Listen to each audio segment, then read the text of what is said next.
Hello, my name is Tony Zaparo, and DrMinnis had reached out to me, asked if I could kind of give a overview of our approach to business plans, back in the day, and to get to kind of the point that we are today. So I'm co-founder of a digital agency called LLT Group. We're out in the Chicagoland suburbs, but thinking back is we really used a business plan kind of as bumpers or guidelines.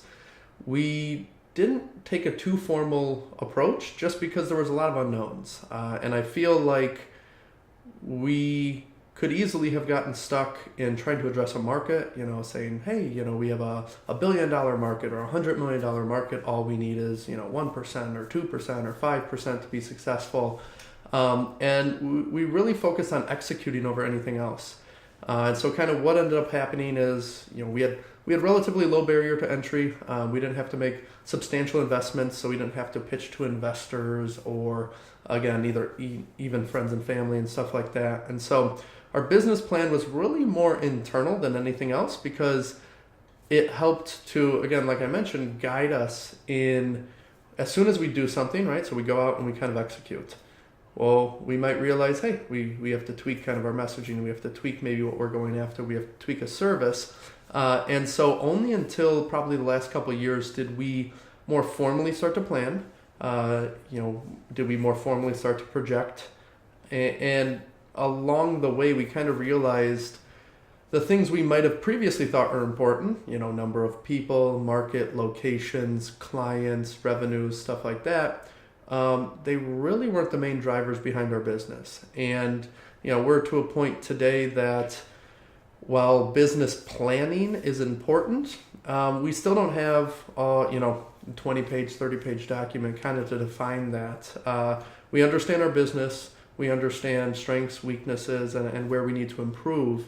And a lot of the focus really is kind of shifting back to why we're doing what we're doing. And I think, one of the most important things going into the future with putting together a business plan and thinking about what you really might want to do is considering your audience, right? A lot of people try to take on something a little bit too aggressive. They try to target a huge mass market, and they think they can kind of just plop in the middle of it.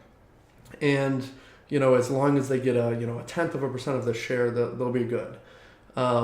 It's really a misnomer. And I think the best way to kind of plan is think of, there's an individual known as Seth Godin. He's a popular marketer.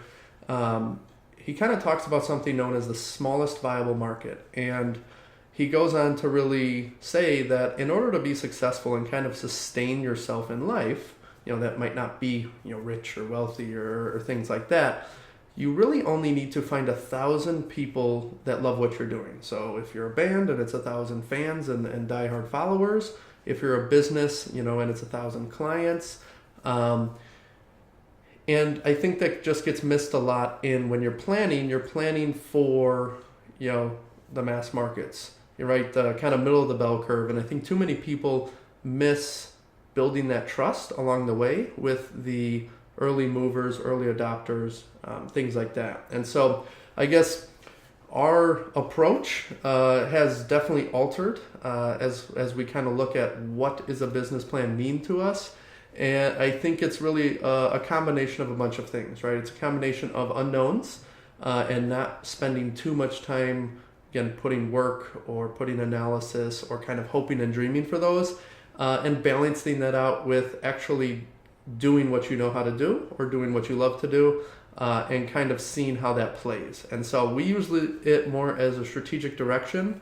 And I think that's just one of the biggest things to consider is a business plan isn't necessarily an answer, right? It might be a tool to help get you investors, to get capital, to pitch to whoever you're pitching to, but you kind of have to disconnect from that a little bit. And when you're doing the day-to-day, you have to look beyond that. And you kind of can't use that as, okay, well, this is exactly what I said I'm going to do.